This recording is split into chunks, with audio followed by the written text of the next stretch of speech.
Muy buenas tardes nuevamente. Muchas gracias por seguir con nosotros acá en este seminario.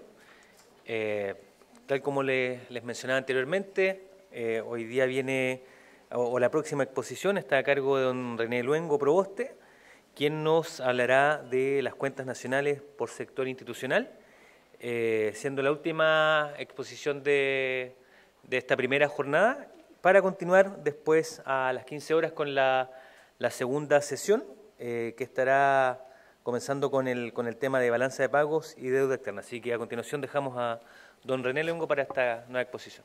Muchas gracias.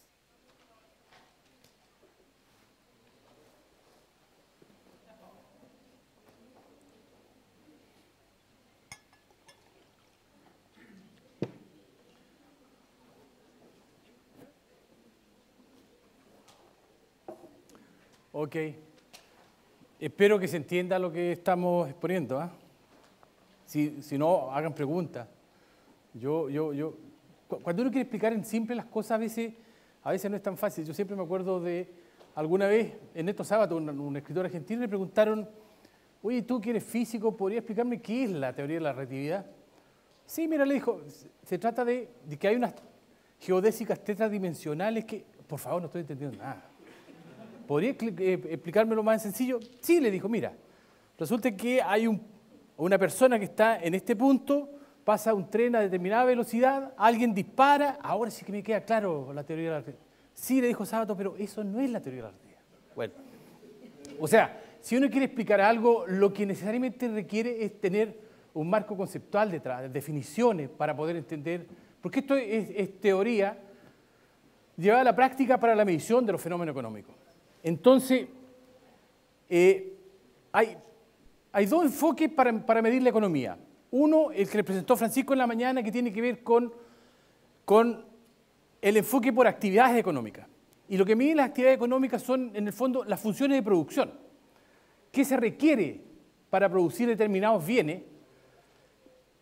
¿Y cuál es el destino de esa producción? Si es el mercado interno, el mercado externo, si son bienes de consumo durable, no durable, si son bienes de inversión, etc. Ese es el enfoque que muestra las relaciones técnico-económicas dentro de una economía. Por lo tanto, esas relaciones técnico-económicas son extrapolables. Uno puede inferir que si tiene una planta de celulosa y le responde la encuesta bien, y la otra no le respondió la encuesta, pero tiene por lo menos un pivote que pueden ser las exportaciones o el nivel de producción, puede a partir de la muestra que tiene inferir cuánto es la función de producción de la otra planta. Por lo tanto, eso es extrapolable y puede agregar a partir de una muestra la parte no muestrada, digamos, a partir de una variable pivotal. En cambio, lo que voy a mostrar ahora yo tiene que ver con otro enfoque, que es el enfoque por agentes institucionales. Es decir, aquí van a aparecer los hogares, va a aparecer el gobierno, van a aparecer las empresas financieras, las empresas no financieras, y estas relaciones se llaman relaciones de comportamiento. Y para la primera parte, y esas relaciones de comportamiento no son extrapolables. Me explico. Por ejemplo, siguiendo con el ejemplo de la celulosa, supongamos que hay un grupo económico A que va a construir una planta de celulosa, 800 toneladas de celulosa, y el financiamiento de la inversión es toda propia, digamos. O sea, tiene espalda, tiene caja y puede financiar directamente. En cambio, la otra empresa B puede que no tenga el financiamiento, pero el proyecto es tan bueno como el otro. Y lo que hace es emite bonos, o aumenta sus acciones, o contrae un préstamo con el extranjero. Entonces, pueden ver ustedes que el tipo de financiamiento es totalmente diferente en cada caso. Por tanto, las relaciones de comportamiento que tienen que ver con las relaciones financieras no son extrapolables como en el primer caso que hablábamos de las funciones de producción.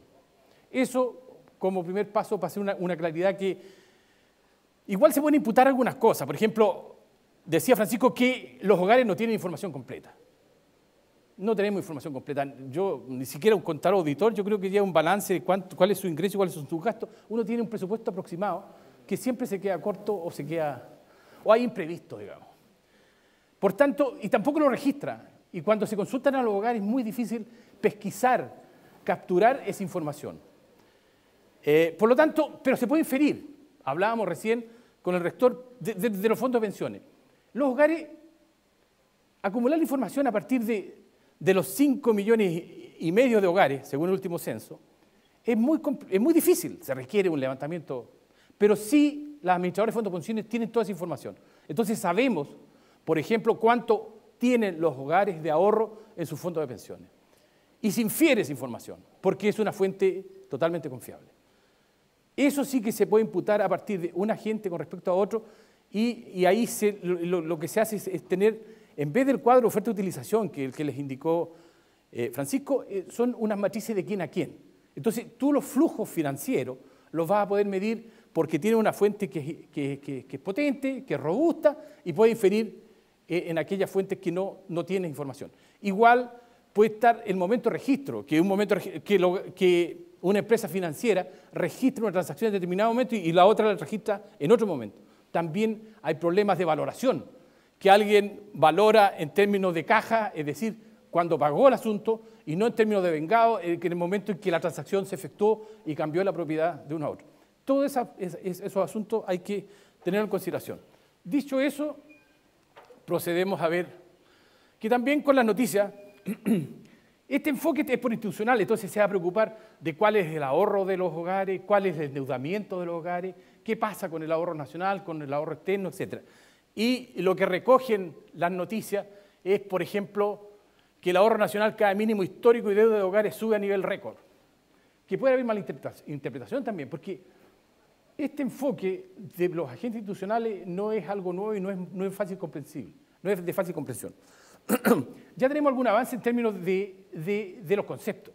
Los conceptos que se indicaron en la mañana decían que hay dos tipos de mediciones. Una medición que es nominal a precios corrientes, o sea, cómo efectivamente se realizan las transacciones, y otra medición en términos reales que puede ser en base móvil o en base fija. Las transacciones que ocurren con los agentes económicos son siempre a precios corrientes, son en términos nominales. No hay mediciones de tipo de volumen, porque, por ejemplo, es fácil el pago de los factores, tener que las remuneraciones se pueden descomponer en precio y cantidad. Sabes cuántos trabajadores hay, cuál es el precio promedio del salario, pero el excedente de explotación, que es lo que queda para las empresas, es muy difícil de componerlo en volumen y precio. Por tanto, y peor todavía una transacción financiera. No sé cuánto es volumen, cuánto es precio, no. Y lo que se mide ahí son transacciones a precios corrientes. Y lo que se usa aquí para comparar son los benditos ratios o coeficientes. Entonces siempre se va a estar comparando esas mediciones, cuánto es la deuda de los hogares, se compara, por ejemplo, con el ingreso disponible, o cuánto es la posición de inversión internacional, el saldo se compara con el Producto Interno Bruto, o la tasa de ahorro se va a comparar con el Producto Interno Bruto y se dice que la tasa de ahorro está del orden del 20%, 25%, etc. Ahí se recurre a los ratios. Para hacerlo comparable en el tiempo, entonces tú puedes decir que ese ratio, ese coeficiente, aumentó o disminuyó en el tiempo, para hacer mediciones de corte temporal. Ok. Todas estas noticias salen de inmediato, la segunda las publican, porque eso se publica a las 8:30, estos informes. Los diarios de la tarde lo pueden publicar en Santiago o bien aparecen el día siguiente, pero todo lo que son diarios electrónicos salen de inmediato los comentarios de lo que está ocurriendo con la economía. Entonces ven aquí, ya empiezan a aparecer los agentes, las empresas no financieras, aparece el trayectorio de la deuda, del gobierno general, de los hogares o el ahorro bruto, y todo aparece aquí como referencia, lo que les indicaba yo, como porcentaje sobre el PIB. Y eso sí que es comparable. Porque en términos nominales, ¿qué podría decir? Mira, hay un ahorro de 100 y hoy día es 120, pero si tú dices 100 sobre el PIB es un 18 y 120 sobre el PIB es un 15, hay una disminución, por ejemplo. Sube el saldo deudor de posición financiera del gobierno, etc. Y esta agenda, lo que vamos a ver es decir qué son las cuentas nacionales por sector institucional. ¿Cuál es su marco conceptual? ¿Cuál es el método general y la fuente de información? Y las aplicaciones de las cuentas nacionales por sector institucional, algunos análisis de exposiciones intersectoriales y lo que se denomina el análisis macroprudencial. ¿Qué son las cuentas por sector institucional? Lo que tenemos acá son hogares, ¿verdad? Tenemos el gobierno, tenemos un mercado de bienes y servicios, tenemos las empresas, el mercado financiero, donde está el Banco Central, los bancos comerciales y el mercado de factores productivos. Entonces, los hogares, por ejemplo, lo que venden es su fuerza de trabajo y perciben una renta, que son las remuneraciones. A su vez, las empresas al mercado de factores productivos pagan por el uso de sus factores, que son las remuneraciones al trabajo o la remuneración al capital, que es el excedente de explotación, por ejemplo. Y acá el mercado financiero lo que tiene es el ahorro privado, que los hogares, por ejemplo, tienen su fondo de pensiones o los ahorros, o el ahorro también de las empresas. Entonces, el mercado financiero es el que provee de dinero para que se realicen determinadas transacciones. Entonces, estos son los fondos para el financiamiento del déficit del gobierno. El gobierno tiene dos fuentes de información, dos fuentes de ingresos, fundamentalmente. Una, que son los impuestos. Y si el gasto es mayor que el impuesto, lo que va a tener que emitir bonos, y eso es deuda. Y este es el gasto público. Entonces, lo que hay que tener en consideración es que el gasto público no sea mayor que sus ingresos, y con eso se mide lo que se denomina el déficit fiscal. Pero todos concurren al mercado de bienes y servicios, al mercado de factores productivos y el mercado financiero. Este es un esquema sencillo de cuál es el circuito económico de los diferentes mercados en que se miden las cuentas por sector institucional. Esto ya es solamente un recordatorio de lo que dijo Francisco en la mañana, cómo se determina el ingreso, o el PIB, el consumo, el gasto de gobierno, la inversión y las exportaciones netas. Ahí lo tenemos. La entidad anterior nos indica que podemos expresar la inversión como el ingreso menos el consumo, menos el gasto de gobierno, menos las exportaciones, y eso es igual a la inversión. La parte izquierda ya lo dijimos, y es lo que se llama el ahorro nacional, que finalmente permite financiar la inversión. Entonces, si el ahorro es igual a esta ecuación, podemos concluir que el ahorro debe ser igual a la inversión. Si el diferencial que aparece entre lo que es el ahorro nacional y la inversión puede dar lugar a dos situaciones: que el ahorro sea mayor que la inversión, entonces estamos frente a que el país o un agente institucional, o los hogares, o las empresas, o un subsector dentro de las empresas, por ejemplo, tiene capacidad de financiamiento. A la inversa, si el ahorro es menor que la inversión, hay una necesidad de financiamiento.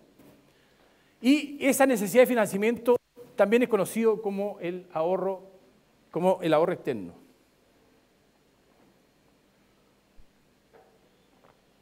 Algo que no hemos dicho es que las estadísticas macroeconómicas hoy día están todas armonizadas en términos conceptuales. Los agentes que concurren son los mismos para la balanza de pago, para los sectores institucionales o cuando se miden las finanzas públicas.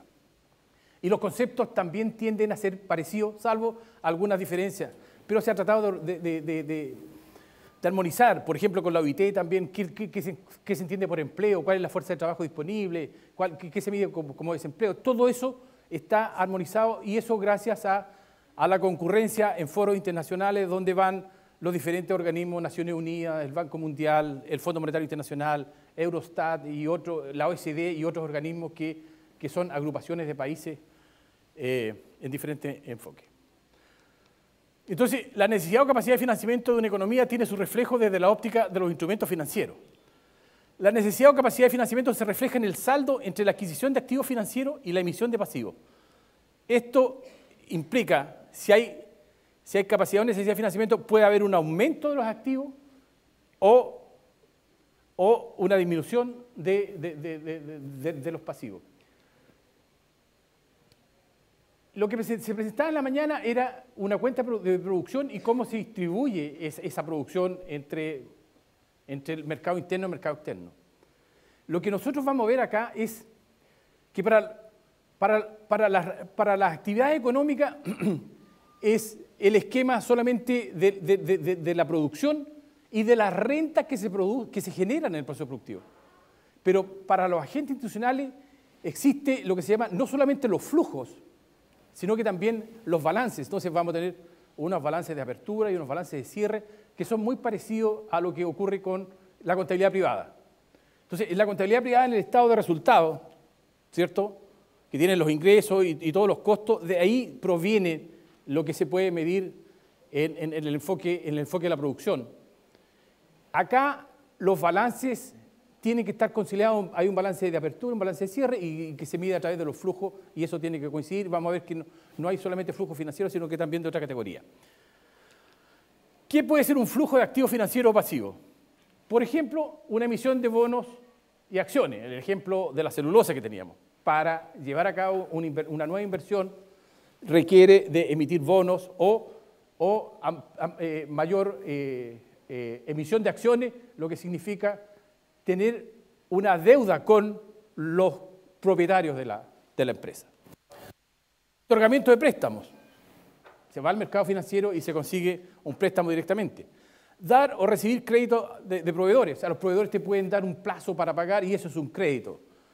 O cuentas por cobrar o por pagar. Tú puedes tener ventas que sean cash, en efectivo, o clientes que te van a pagar a futuro, o tú tienes de un proveedor y pagas a futuro contra venta. Lo usan mucho, por ejemplo, los supermercados que pagan a los 60 o 90 días. La toma de depósito. Esto fundamentalmente tiene que ver con las empresas no financieras que están autorizadas para tomar depósitos del público y depósitos de empresas, etc. Entonces, contablemente, ¿cómo se explica esto? Lo mismo que en la contabilidad privada. Tenemos unos activos, que esos activos tienen que ser igual a los pasivos más el patrimonio. Entonces, en los activos tenemos activos financieros, ¿cierto? Que son, los activos financieros son lo que tenemos en circulante, en billete, lo que tenemos en depósito en los bancos financieros, qué sé yo, y los activos no financieros que tienen que ver con todo lo que tiene con tierras, con maquinaria, con instalaciones. En el caso de los hogares, el activo más importante son las viviendas, departamentos, casas, digamos. Decir que para los hogares hay un solo tipo de activo en las cuentas nacionales. Se miden solamente las viviendas como un activo. Todos los bienes durables, por ejemplo el automóvil, que lo usa para el transporte propio o de sus familiares, no se mide como un bien como un activo, sino que más bien como un bien de consumo durable. Si lo midieras como un bien de capital, eso tendría que generar una depreciación. Y tendrías que medir el servicio que te presta el transporte diario de tus hijos, de ti mismo, cuando vas al trabajo, o el fin de semana, cuando te distraes, vas a recorrerle. Eso complicaría demasiado, porque tendría demasiadas imputaciones en las cuentas nacionales. Por lo tanto, por convención, se decide que los activos de los hogares solamente son las viviendas. Y esas viviendas van a prestar un servicio no solamente para quien paga efectivamente un arriendo, sino también para el propietario de la vivienda va a ser un servicio imputado de un alquiler, ¿verdad? Porque el costo alternativo sería que yo necesariamente, si no tengo una vivienda propia, tendría que arrendarlo. Entonces, se mide ese servicio a precio de mercado con un alquiler de una vivienda similar a la que yo tengo. Todos los otros bienes consumidos por los hogares se consideran, aunque sabemos que un refrigerador dura, no sé, 5 años, 6 años, un televisor, depende, están cambiando demasiado, viene el fútbol, el mundial, no. Y los automóviles lo mismo, o sea, un automóvil antes duraba 25 años, 30 años, hoy día el automóvil es desechable ya a los 5 años porque salió un modelo mejor, pero igual tiene una duración en el tiempo porque puede haber transferencia entre hogares o ventas por el vehículo. Pero les digo, esos bienes se consideran bienes de consumo y está medido en el consumo, ¿ya? Si un hogar le vende a una empresa, ahí se considera como una disminución del consumo de los hogares y se mide como inversión. O sea, los taxistas o las empresas de transporte van a tener dentro de sus activos los automóviles. Muy bien, entonces en los pasivos tenemos los pasivos financieros y en el patrimonio tenemos un patrimonio financiero y un patrimonio no financiero. Reordenando, se da que los activos financieros menos los pasivos financieros y más el patrimonio financiero es igual al patrimonio no financiero menos los activos no financieros. Eso implica que, diferenciando lo anterior, los incrementos de activos financieros menos los incrementos de los pasivos financieros y patrimonio financiero deben ser igual a el incremento del patrimonio no financiero menos los activos no financieros. Eso nos lleva a lo que es el ahorro bruto y la formación bruta de capital. Por acá, si los activos financieros son mayores a los pasivos financieros y el patrimonio financiero, vamos a tener una capacidad de financiamiento, y en el sentido inverso, si necesidad de financiamiento. Y esto es igual al ahorro bruto menos la formación bruta de capital y tiene que ser igual a la capacidad o necesidad de financiamiento. ¿Queda claro? Por lo menos a mí sí. Lo que ya más que suficiente, ¿no? Ya. No, vieron que las geodésicas tridimensionales a veces nos juegan malas pasadas, pero espero que se vaya entendiendo, ¿no? Entonces, la tasa de ahorro, y esta es nuestra historia de los últimos años, la tasa de ahorro, inversión y el comportamiento de la capacidad de necesidad de financiamiento de la economía. Tenemos la inversión en rojo y el ahorro en azul, y la capacidad o necesidad de financiamiento la tenemos en estas barras. ¿Ya? Entonces la brecha, las barras van a estar representadas en este eje, y la tasa y la inversión y el ahorro. Vieron que la única forma de representarla temporalmente es como un ratio, como un coeficiente. Entonces, esta brecha que vamos a tener va a ser positivo la capacidad de financiamiento de la economía. En estos años había una capacidad de financiamiento positiva, excepto en el primer trimestre. Ahí hay trimestres. Aquí, 2008-2009, está la crisis financiera, y ven que hubo una necesidad de financiamiento importante. Y acá, hace rato, a partir del 2011, fin del 2011, que estamos en la economía chilena con una necesidad de financiamiento. Eso implica que el ahorro externo tiene que contribuir a financiar. Hay una capacidad de financiamiento del exterior.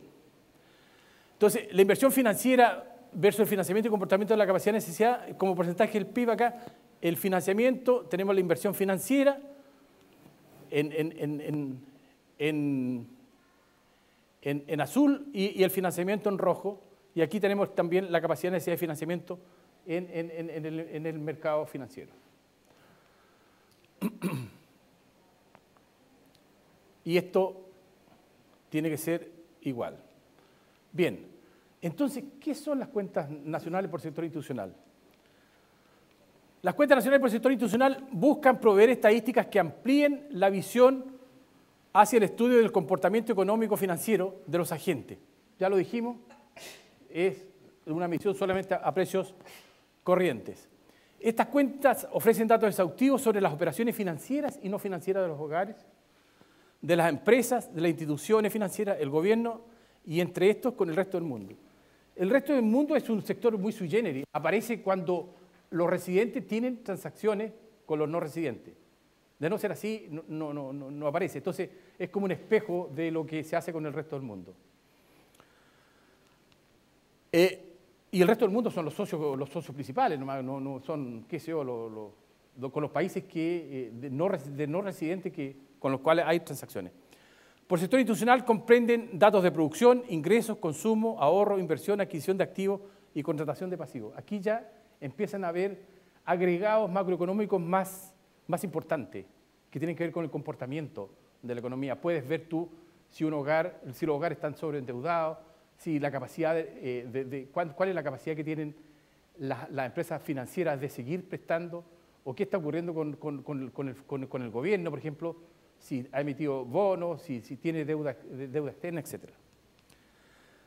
Además, muestran los balances financieros en los que están los saldos de activos financieros y pasivos de cada sector. Vieron que ya tenemos los activos y pasivos a comienzo del ejercicio y los activos y pasivos al cierre del ejercicio, y vamos a tener los flujos que ocurren durante el periodo.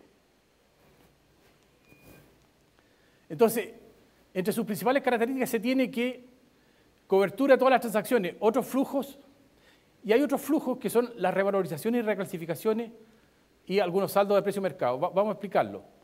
Hasta hace algunos años solamente teníamos estas cuentas con un rezago mayor que el enfoque que presentó Francisco y el avance que tuvo Chile ahora es que tenemos cuentas con frecuencia trimestral, ¿ya? Y nuestro desfase pasó de 115 días a 100, que es más o menos los plazos, los tiempos que tienen también los países desarrollados. Porque aquí hay que... Primero, alguien alguna vez me preguntó, porque yo a veces respondo las preguntas que nos llegan, alguien del sector privado, oye, ustedes se demoran un año en entregar la información. Perdona, dije, pero las empresas privadas también se demoran, después de abril están cerrando su balance y están entregando la información en el curso de un año. Entonces, si tú no dispones de la información, no puedes hacer este tipo de estimaciones. Tendríamos cuentas nacionales más oportunas si hubiese información más oportuna por parte de los agentes económicos.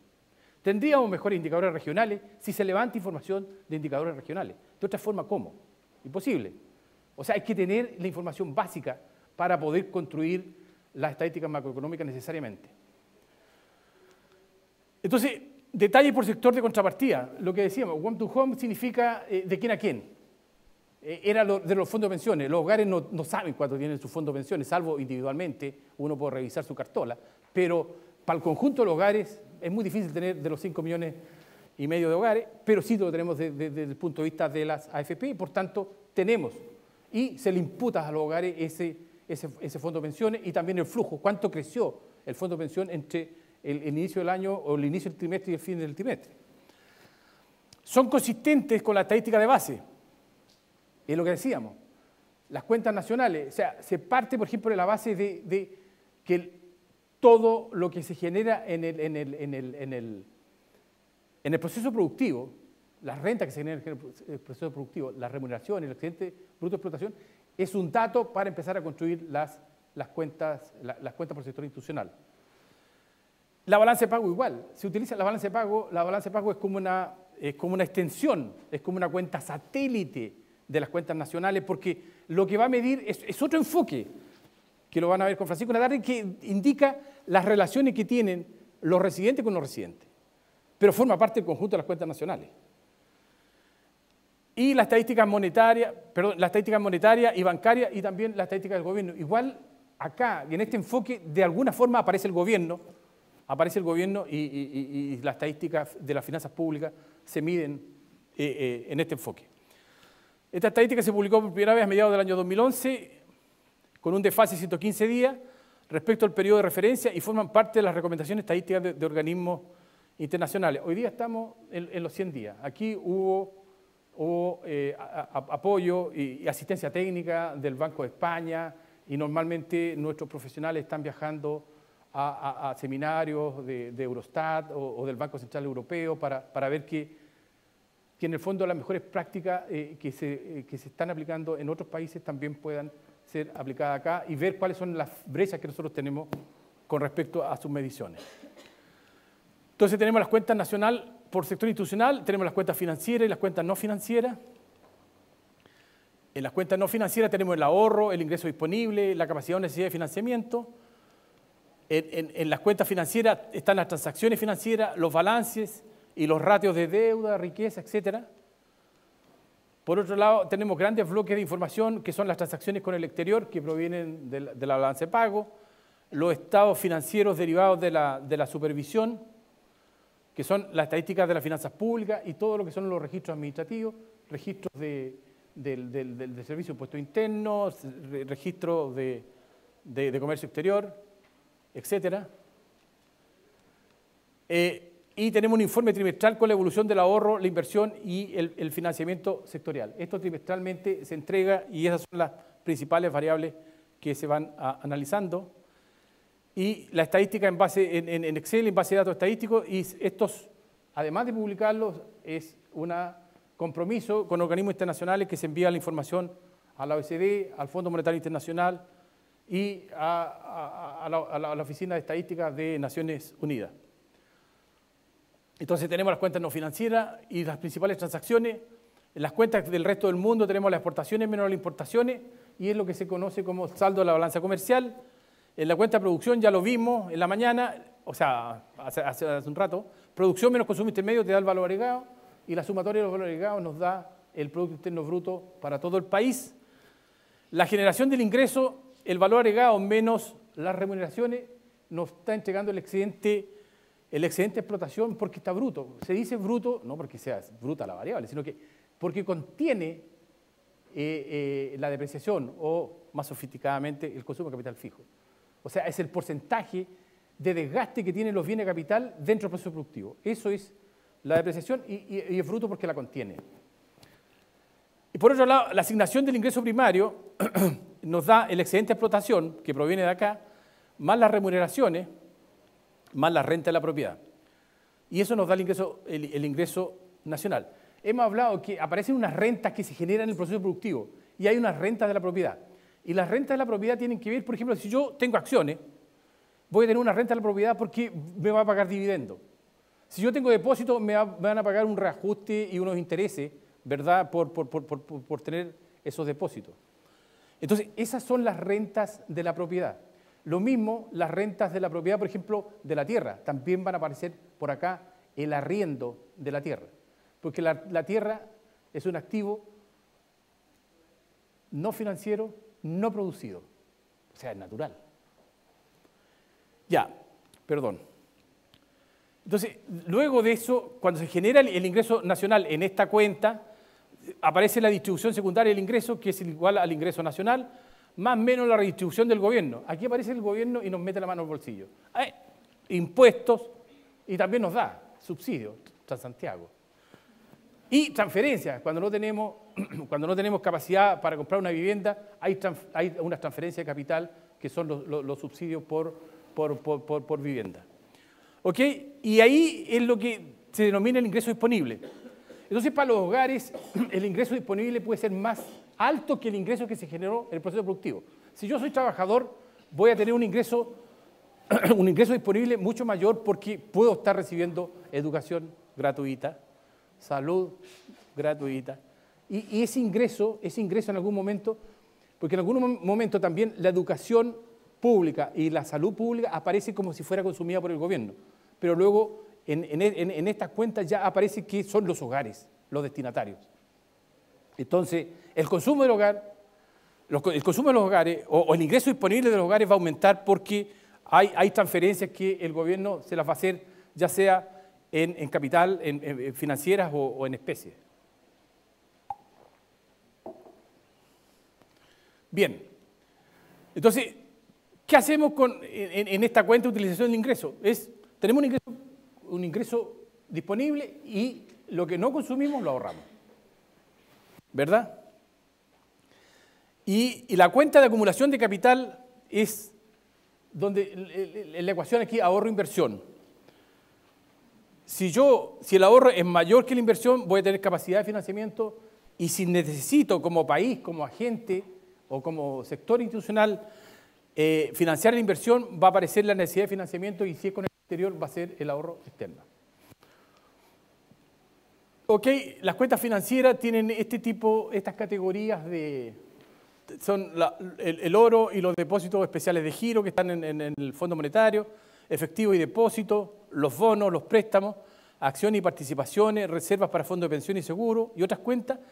Y aquí están las transacciones sobre activos financieros y pasivos.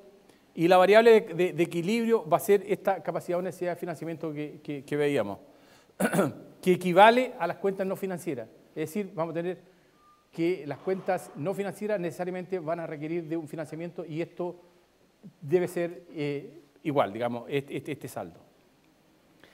Decirle algo importante, que como es una sucesión de cuentas y se van construyendo las cuentas tomando como saldo el saldo de la cuenta anterior, el saldo de la cuenta de producción, después del ingreso disponible va a ser el ahorro, es sumamente importante no sesgar, no cometer errores en la medición de una variable, porque si determinaste que las remuneraciones de los trabajadores o el excedente de explotación es mayor, va a concluir que el ahorro es mayor o menor porque son saldos. La mayoría de los de las variables, o macromagnitudes, como le dicen los españoles, las variables macroeconómicas se obtienen de saldos. Entonces, tú puedes tener errores, sesgos en la medición de una variable y va a llevar a la asociación de cuentas a eso. Pero hay formas de equilibrar y conciliar también esas mediciones. Y aquí aparecen otros componentes que son otros cambios en precio-volumen. Puede haber cambios en la riqueza neta por cambios de volumen. ¿Qué significa eso? Por ejemplo, que hay un descubrimiento de una nueva mina de cobre. Es un volumen, no estaba medido, aparece. Otro cambio de volumen, por ejemplo, un terremoto. Hay destrucción de puentes, carreteras, viviendas, hay una disminución de volumen. No es una transacción económica eso, son efectos de la naturaleza. O, qué sé yo, una inundación, como ocurrió en el norte, y destruye buena parte de Copiapó, Chañaral, otras ciudades, y eso es una pérdida de volumen, es una pérdida de capital, pero no es generado por el hombre, sino que por la naturaleza, y eso se mide ahí. Cambio, ya sea el descubrimiento de nuevos yacimientos petroleros o de riqueza que no estaba medido, o la destrucción a través de los incendios también, la parte forestal, son importantes en los cambios de volumen. Y los cambios en la riqueza neta por revalorizaciones es porque hay cambios en los precios. Por ejemplo, yo tengo ya dale con la acción. Tenemos una acción de Cencosud, siempre le da más. No, ese es Falabella, me equivoqué. Ya, pero tiene la acción de Cencosud. Y entonces, si hay un aumento del precio, yo tengo una ganancia de capital, ¿verdad? Y eso es un aumento por revalorización. Si yo tengo dólares y el tipo de cambio lo compré a 580 y hoy día está a 630, voy a tener una ganancia también por precio, nada más. Y eso lo va a estar midiendo aquí, porque es una revalorización. Tenía el activo financiero que se llama dólar a 580 y hoy día tengo 650 pesos más por cada dólar. ¿Ya? Y el balance financiero, hay un balance financiero de apertura, hay cambios en el balance financiero a través de transacciones y otros cambios, que son estos cambios de precio y de volumen. Vamos a ver que entre el balance inicial y el balance final hay unos cambios debido a transacciones efectivas y otros cambios de volumen y de precio. ¿Ya? No, te he ido demasiado rápido. Cerramos. Que el balance financiero de cierre, y aquí vamos a tener activos financieros netos y lo que se denomina la riqueza neta. Marco conceptual. En las cuentas nacionales es clave la distribución de la economía. Esto es conjunto de unidades residentes que tienen su centro de interés sobre el territorio económico. Son, por ejemplo, BH Billiton con la minera escondida. ¿Es residente o no residente? ¿Es residente o no residente? ¿Y es residente o no residente? ¿Es no residente? La propiedad es de no residente, pero la producción se mide dentro del Producto Interno Bruto.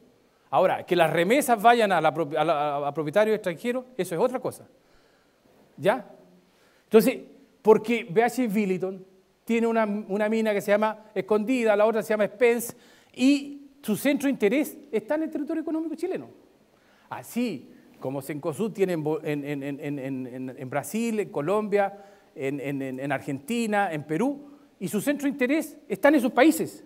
Y lo que genera en Perú Cencosud es de allá. Ahora, que las ganancias de esos establecimientos vengan a Chile es otra cosa. Esos son remesas de utilidades o qué sé yo. Queda claro la diferencia entre residente y no residente. Y cuando están en el territorio económico chileno, eso se mide dentro del PIB. Lo que hace la TAM cuando vuela con la TAM Brasil, eso es PIB brasileño. Bien. Y el resto del mundo es el conjunto de unidades no residentes que aparecen cuando hay transacciones con ellos. Ya lo dijimos, esto es la óptica institucional es la que estamos viendo y la óptica funcional es la que se vio en la mañana. Estos son los tipos de agentes: sociedades no financieras, instituciones financieras. Aquí están el Banco Central, Banco Seguro, Fondo de Pensiones. Cuando tiene más riqueza e información puedes llegar a un desglose. El desglose que tiene información para el Banco Central, para los bancos. Estos todos tienen información porque son supervisados.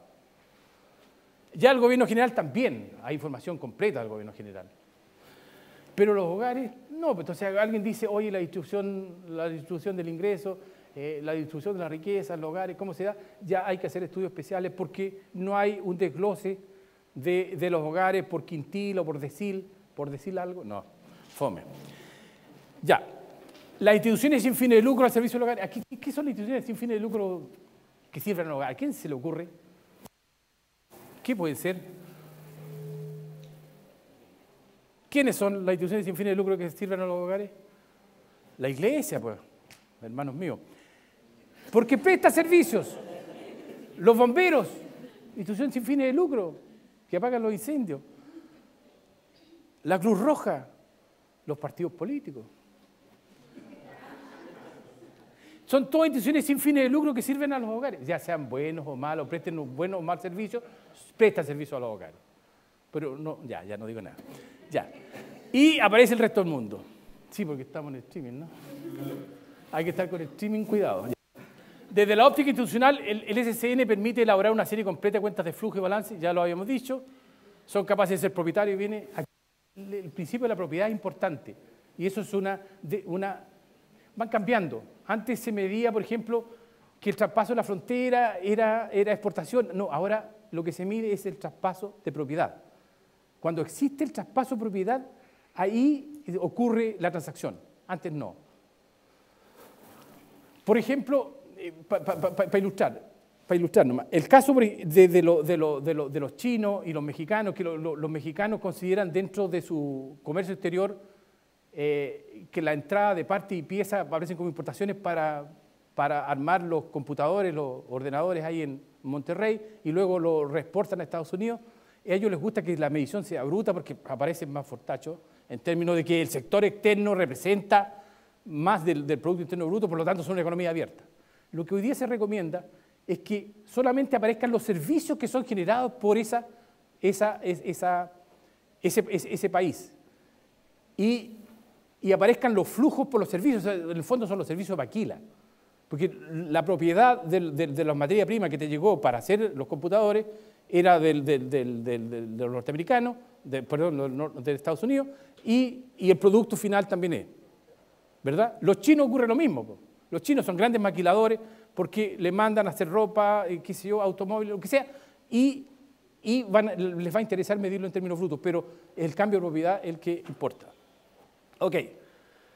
Y un sector institucional es aquellos que se caracterizan porque disponen de una contabilidad completa y goza de autonomía de decisión en el ejercicio de su actividad principal. Lógicamente los hogares gozamos de autonomía de decisión en la actividad principal, pero no tenemos contabilidad completa. ¿Ya? Pero la mayoría de los otros sectores sí tienen contabilidad completa. Del SCN están las cuentas corrientes, que es la producción, la distribución del ingreso, las cuentas de acumulación, que se miden las cuentas de capital y la cuenta financiera, donde aparecen también los otros flujos de precio y volumen y las cuentas de balance y otros cambios en el valor neto. Entonces lo que tenemos aquí, todo esto son flujos, tanto las cuentas corrientes como las cuentas de acumulación y finalmente tenemos los balances de apertura y cierre. Estas son las denominadas cuentas no financieras y estas de abajo son las cuentas financieras, ¿ya? Que son dos caras de la misma moneda, digamos. Esto me llama más complejo, pero decirle que, vieron que lo que le anticipé, que la cuenta de producción, el valor agregado es el primer saldo. Que en la cuenta de generación del ingreso disponible, el nuevo saldo es el ingreso disponible. En la utilización de la cuenta de utilización del ingreso es el ahorro nacional. Y en la cuenta de acumulación de capital es la capacidad de necesidad de financiamiento. Por otro lado, la relación que tiene con la balanza de pago es que aquí tiene una cuenta corriente donde va a aparecer el ahorro externo y con la cuenta capital es el saldo de la cuenta corriente capital que es igual a la capacidad o necesidad de financiamiento. Ya, aquí tenemos un balance de inicio, tenemos una cuenta de acumulación financiera, una cuenta de otros cambios y tenemos el balance de cierre. Y acá lo que van a ver en la tarde con Francisco es que hay una posición de inversión inicial, posición de inversión internacional inicial y una de cierre, y también van a tener unos flujos que son cuentas financieras, y aquí se miden errores y omisiones que también se va a explicar, y las variaciones de precio, de tipo de cambio y otros. Esto es del ahorro nacional más el ahorro externo, ayudan a la formación bruta de capital, que es igual a la inversión. Ok. Método general y fuentes de información. Las cuentas nacionales por sector institucional se elaboran por unidad institucional o grupo de ellas. Uno puede hacer agrupaciones o llegar a decir Banco Central, Banco Comercial, etc. En el caso de las sociedades financieras y no financieras listadas, se elaboran a partir de los respectivos balances y estados de resultados. Aquí hay información bastante completa y comprenden todas las cuentas, las de producción, de ingresos y gastos, de acumulación y de transacciones. Vamos a tomar más agua.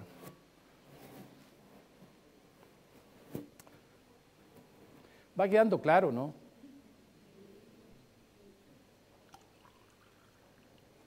Como el agua, ¿no?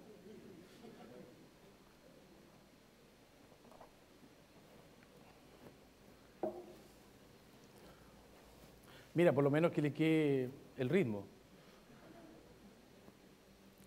Ya, entonces, están las cuentas, de forma integrada para este conjunto para este sector institucional, información completa. Y una vez elaboradas las cuentas por familia estadística, se procede a la conciliación de estas. Las cuentas no financieras, tenemos las cuentas corrientes, las rentas que provienen de la producción, las rentas de la propiedad, hay unos impuestos y transferencias que van del gobierno, y hay transferencias también de las empresas a algunos hogares, o transferencias del resto del mundo para el país, por ejemplo, cuando hay donaciones, en caso de catástrofe, o Chile también hace donaciones a otros países, esas son transferencias. Está el consumo, está el ahorro, acá está la acumulación de capital, etc. Y están las cuentas financieras que vimos cuáles son las categorías, el dinero, los préstamos, etc. Y ambas tienen capacidad o necesidad de financiamiento que deben ser igual. En Chile, como todo está en el Banco Central, lógicamente que sale saldado, digamos. La cuenta financiera, que la capacidad de necesidad de financiamiento de las cuentas no financieras es igual a las cuentas financieras, a la capacidad de necesidad de las cuentas financieras. En cambio, por ejemplo, en los países europeos, en España, que hay un Instituto Nacional de Estadística que hace el enfoque funcional de la producción, y el Banco Central hace las cuentas por sector institucional. Entonces tienen que entrar a conciliar y a veces dejan en evidencia las discrepancias, las diferencias, porque no llegan a acuerdo y cada organismo considera que su información es mejor que la otra, por lo tanto, ahí aparecen como errores u omisiones, diferencias con la. Pero en Chile no. Sería el colmo que en la gerencia de Francisco existieran estas discrepancias. No lo puede permitir. Esto, ya lo dijimos, se obtiene a partir de los estados de resultados, para los que tienen contabilidad, lógicamente, y esto se obtiene a partir de los balances de activos y pasivos. Y se sacan como diferencia entre el balance inicial y el balance final, ya sea en el trimestre o en el año, y se obtienen las diferencias y las diferentes categorías también. Ok.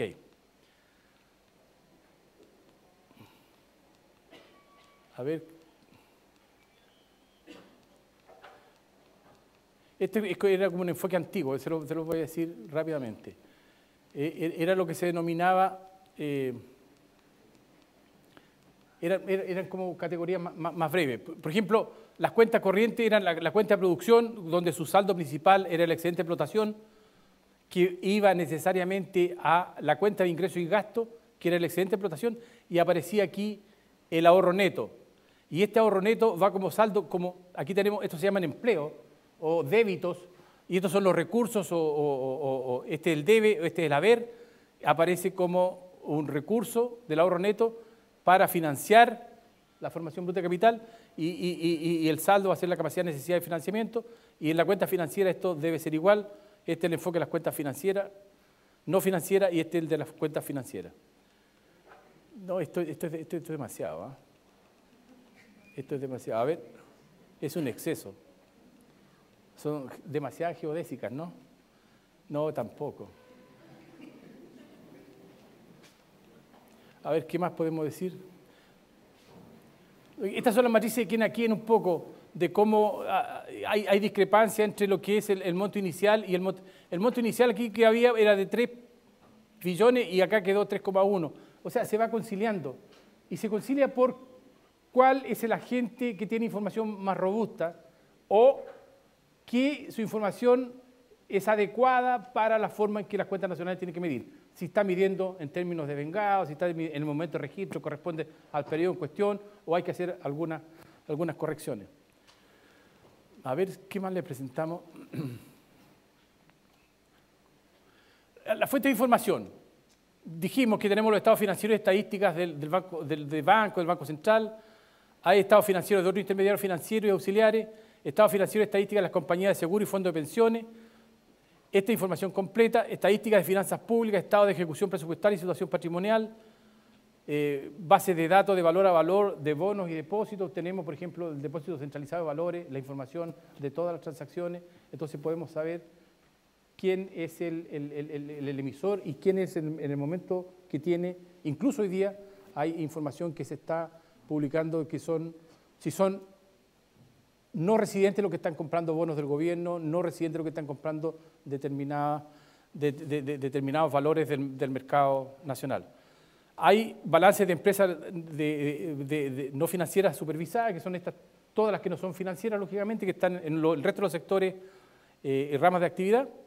Están los registros administrativos de renta IVA, y eso es lo que se denomina una base de datos micro que te permite luego también a partir de la estadística de balance de pago y información de gasto y actividad proveniente de las cuentas nacionales trimestrales, la información de inversión del Tesoro, más la información de precios de instrumentos financieros, de bonos y acciones. Esas son todas las fuentes. Las aplicaciones son análisis de exposiciones intersectoriales, que son algunas gráficas que yo creo que, dada la hora, lo podríamos dejar hasta acá, y más bien podrían hacer preguntas. Preguntas.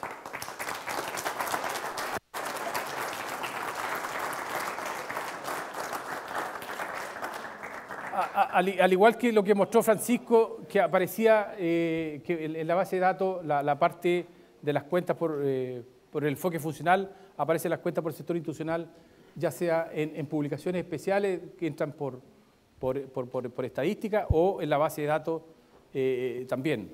Hay información también de otros organismos como la de las finanzas públicas, informaciones de precios, etcétera, en la base estadística.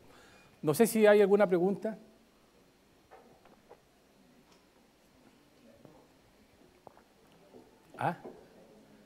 Entonces nos juntamos nuevamente en la tarde.